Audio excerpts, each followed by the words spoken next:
Faculty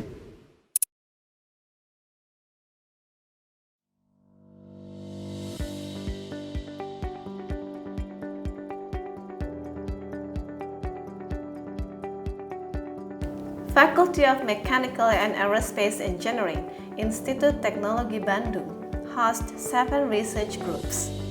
They include Mechanical Design Research Group, Energy Conversion Research Group, Mechanical Production Engineering Research Group, Flight Physics Research Group, Lightweight Structures Research Group, Aircraft Design, Operation and Maintenance Research Group, and Material Science and Engineering Research Group. Members of these research groups conduct research in various areas of interest, such as energy and renewable energy, dynamic and control, mechatronics and robotics, structure and material design, vehicle design, engineering optimization, biomechanics, production and manufacturing, and many more. Some of the active research conducted by FMAE faculty will be highlighted in this video. Hello, I'm Vani Firdiawan from the Faculty of Mechanical and Aerospace Engineering, Institut Teknologi Bandung. I'm a member of the Mechanical Production Engineering Research Group, or we call it MPE. There are 3 main research themes in MPE aiming to implement advanced manufacturing, which are development of mechanical products and production machines, development of manufacturing technology, and development of smart manufacturing systems. Currently, to conduct the aforementioned research themes, there are 6 staff members in MPE, which is led by Professor Yatna Yuwana Martawadia. In addition, there are also 2 main labs in MPE. The first one is called the Mechanical Production Laboratory. In this lab, there are machine tools for prototyping, such as lathe machine, milling machine, and also 3D printers. This machine can be used for either education or research purposes. The second lab is called the Industrial Metrology Laboratory. In this lab, there are various kinds of tools for product measurements. As we can see in the previous slide, that there are 3 main research in the MPE. One is the development of mechanical product and production machines. My research interest is in the medical application of mechatronics, one of which is soft robotics. Compared to traditional robots, which are stiff or rigid, heavy, determined, and with constrained designs and also costly, soft robot is soft and adaptable, lightweight, and simple and affordable. However, its lack of accuracy. The main advantage of the soft robot compared to their rigid counterpart for medical application is their inherent compliance, which makes them suitable to deploy in an unstructured environment, such as inside a human body. Here is the robot that we have. Currently, we have the Newton Fund Institutional Link grants to collaborate with Imperial College London. In this project, we propose the use of a soft robotic manipulator to develop a low-cost endotracheal intubation guidance system. Soft robot is inherently safe since it's made from biocompatible materials, and also it's a washable materials. It also, due to its low cost, it also can be made disposable, reducing the possibility of cross-contamination. For the low resource setting, we developed a new low-cost servo valve to actuate the manipulator. We can also have advanced control to estimate the disturbance at the tip of the robot through a nonlinear observer. Soft robotics is a very active research area. There are still many challenges to implementing the robot in a real clinical setting. The challenge includes, but are not limited to, the design of the robot, the robot's manufacturing methods, the actuation methods of the robots, the sensing, and the method to control the robot accurately. That is the introduction of my research. Thank you very much for your attention. Bye-bye. Hello everybody, my name is Ferianto from Biomechanics Research Team, Mechanical Design Research Group, Faculty of Mechanical and Aerospace Engineering, Institut Teknologi Bandung. The Biomechanics Research Team consists of 6 faculty staff. There is the Professor Andi Rahmayudin, Professor Tata Cipta Dirgantara, Dr. Sandro Mihradi, Dr. Satrio Wicaksono, Ferianto, as myself, and also Mr. Arif Sugiharto. As the name suggests, the biomechanics research team is conducting a lot of research in the biomechanics field. For example, the human movement analysis, sport biomechanics, development of the prosthetic, and etc. The first one that I want to explain at here is the analysis of the human movement. For example, the walking, running, and the sport movement. The movement analysis uses the optical motion capture system as you can see at here. So, the optical motion capture system has the component, the cameras. At here, we are using the portable or the action sport camera and the calibration frame. At here, we use the checkerboard pattern and the markers that attach on the body of the subject. So by using the optical motion capture system, we can obtain the kinematics parameters of the movement. Besides, we also develop the force plate to measure the gravitational forces. So from here, we can do the complete movement analysis that consists of the kinematics and kinetics analysis. Another research conducted by our team is the kinematics and traction analysis of the soccer shoes. And here, we want to see the effect of the soccer shoes to the joint angle and the traction in the cutting movement. So as you can see at here, the subject is running from left to right and go back to left again and so on. In this analysis, we are using the optical motion capture and the force plate to measure the ground rotation forces and the kinematics parameters. The subject is running on the artificial grass. And again, we are using the marker attached on the lower limb of the subject. Besides the movement analysis, the biomechanics system also developed the rehabilitation devices such as the knee prosthetic. The knee prosthetic is developed to help the transfemoral amputee to walk as normally as possible. Since the prosthetic uses forward mechanism, so its knee angle similar to the knee angle of the normal walking movement. Besides the forward mechanism, we also developed the knee prosthetic that use 6-bar mechanism. And one of the main features in our knee prosthetic is the rotator that allow user to sit across leg. So the knee prosthetic developed by Biomechanics system has been patented.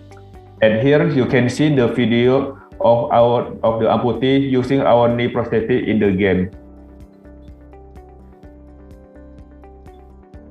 From here you can see that our knee prosthetic can reset the knee angle as normal as possible. Another rehabilitation devices developed by our team is the bionic hand. The bionic hand intended for people with transradial amputation equipped with 6-bar linkage mechanism on each finger and also the surface electromyography or SEMG as the muscle signal detector. Qualitatively, the bionic hand managed to grab various objects with 7 grip patterns. There are power grab, hook, lateral pins, precision open, precision close, prismatic 2-finger, and also the open palm.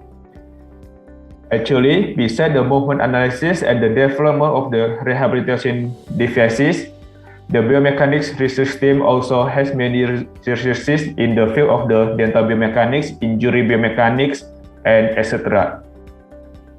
Okay, I think that's all about the introduction of the biomechanics research team. Thank you for your attention.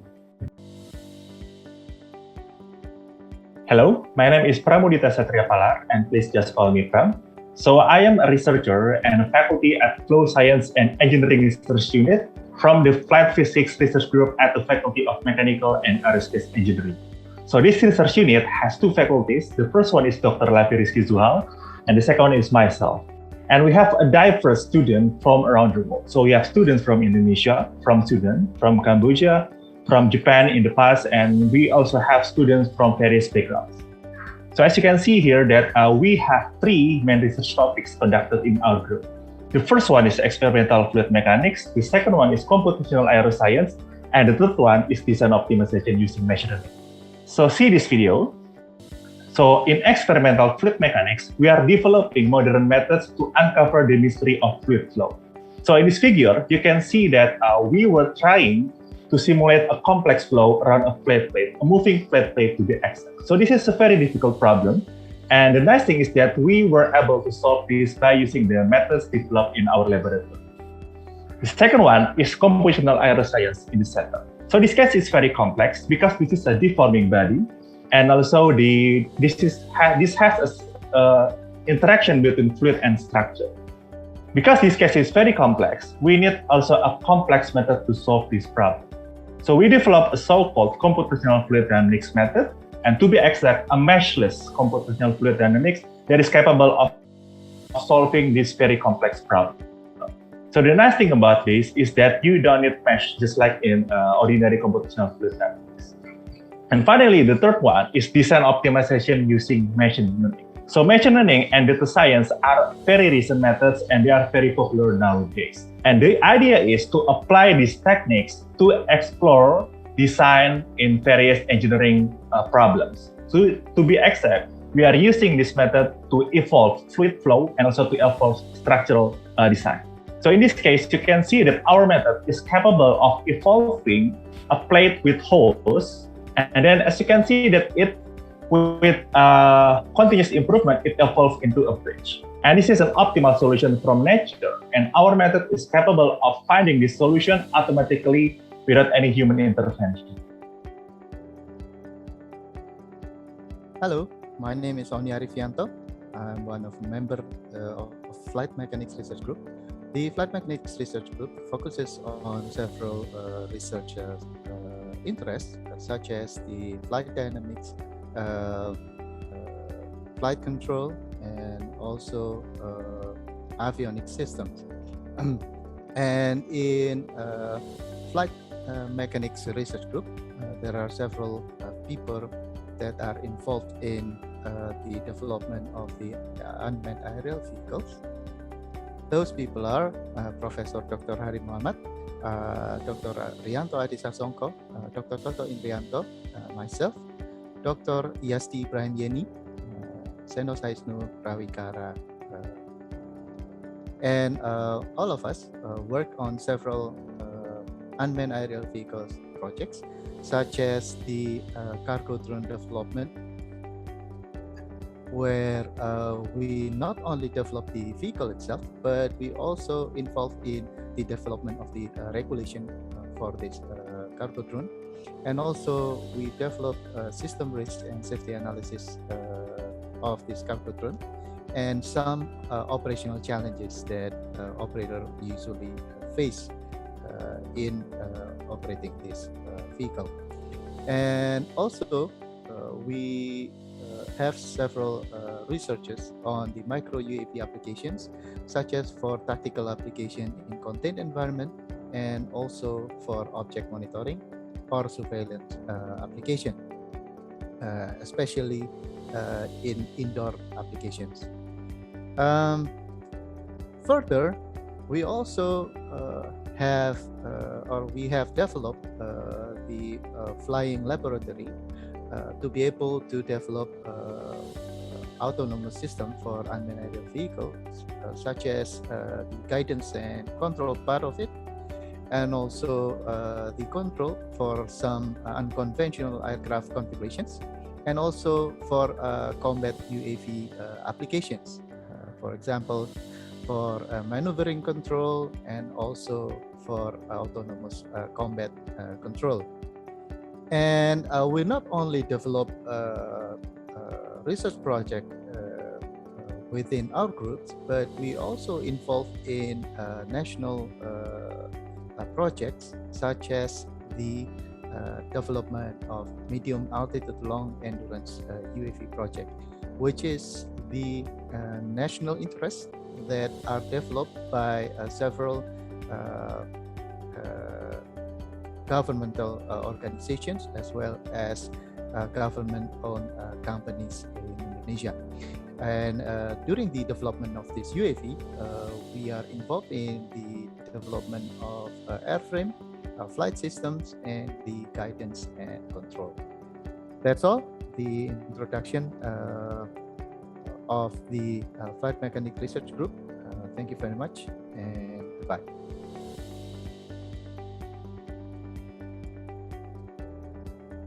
My name is Arif Basuki, Associate Professor in Physical Metallurgy. In this occasion, I would like to give a short introduction about our research group, namely Material Science and Engineering Research Group. Material Science and Engineering Research Group has 19 members. We have 3 functions. First is education, second is research, and the third is to give a direct service to community. We have developed a lot of competence in prototype and product development, also in expertise area concerning the development and applications of science and engineering of material. In 1970, we only concerns about metallic material, metals and its alloy, and mechanical properties. Since 1995, the program of material science and engineering at undergraduate and graduate level were established. By that, we were not only concerned about the metals, but also ceramic, polymer, and its composites. Recently, from 2015 until predicted 2025, we have focusing on materials development, which can be classified into 2 groups, which are energy storage material and biocompatibility materials. A lot of functional property developed in that project. The detail of the research interest will be elaborated by other members of this research group. Hello, my name is Mardiati. Since 2010, I am a teaching staff of Faculty of Mechanical and Aerospace Engineering and researchers in Material Science and Engineering Research Group, Institut Teknologi Bandung. I'm having research interest in developing engineering products from natural resources such as lignocellulose, starch, and natural rubber, and also from synthetic polymer waste. From the researchers I've done so far, I have been granted several awards and 41 registered patents. One of the latest products developed from my research is plastic waste-based 3D printing filament. Why do we develop this product? Because we concern on how Indonesia deal with 4.0 industry, which 3D printing became one of its fundamental elements. And in the future, to face 4.0 industrial era, we have a dream to provide locally available 3D printing filament. Extrusion line was used to manufacture 3D print filament from waste plastic collected from around ITB campus. And how about the result? The interesting point is our filament have some advantage. The first one, as you can see, it has a very good printability. One of the most important results from this research is our product comparable to the commercial filament. Another advantage of this product is its capability to be decorated and having a good chemical and water resistant. Besides, it could help us to give a better way to manage plastic waste problems. Recently, we also developed a 3D print filament using combination of plastic waste and unnatural resin. The use of natural resin is also part of our effort to use renewable and sustainable resources in Indonesia to develop materials. The results show that the addition of natural resin to plastic waste gives some remarkable impact. One of the advantages is increasing its printability. Then let's do a little peek to of my research together with my students in Green Polymer Laboratory. I think I achieved this far is also possible through the supportive research environment of Faculty of Mechanical and Aerospace Engineering Institut Teknologi Bandung, which always motivated me to do my best. Hi, my name is Afri. Our lab is called Materials Electrochemistry Lab. We develop materials, systems, and architecture for electrochemical-based applications, for example, batteries. Besides studying the fundamental, we also try to address the practical challenges and to contribute to the development of energy storage devices. I started this lab in 2019 with 5 students. We currently has around 15 members And these are our current recent projects. They are basically related to batteries and electrochemical-based applications. Before I explain to you one or two projects that we are currently doing, let me tell you the background of our work. I guess everyone is familiar with these pictures. We are now moving towards the use of sustainable and renewable energy resources, such as solar cell, wind turbine, and many more. However, we know that these resources have some limitations. They are not distributed evenly. Sunlight has diurnal cycle. There is no sun at night. And one of the methods to solve this problem is to store the energy in a battery. Once we store this renewable energy in a battery, we can move the energy everywhere. We can use it in electric vehicles. Basically, we can use the energy wherever and whenever we need it. Currently we are working on two types of batteries. One is lithium-ion batteries, the batteries that we use in electric vehicles. Our goal is to increase the energy density, which is the ability to store the energy per unit mass or volume. So if our battery car has high energy density, the car can travel longer without frequent charging. Our strategy is to use silicon instead of graphite anode. Despite the high capacity of this silicon anode, it experiences volume expansions during charging, which may degrade the battery performance. So we use nano engineering to alleviate these volume expansions. Another type of batteries that we are working on is metal air batteries, which is much cheaper and safer than lithium-ion batteries because we don't use lithium in these batteries. However, the performance is not as good as lithium-ion. So our goal is to improve the performance of these batteries and make it even more cheaper and sustainable.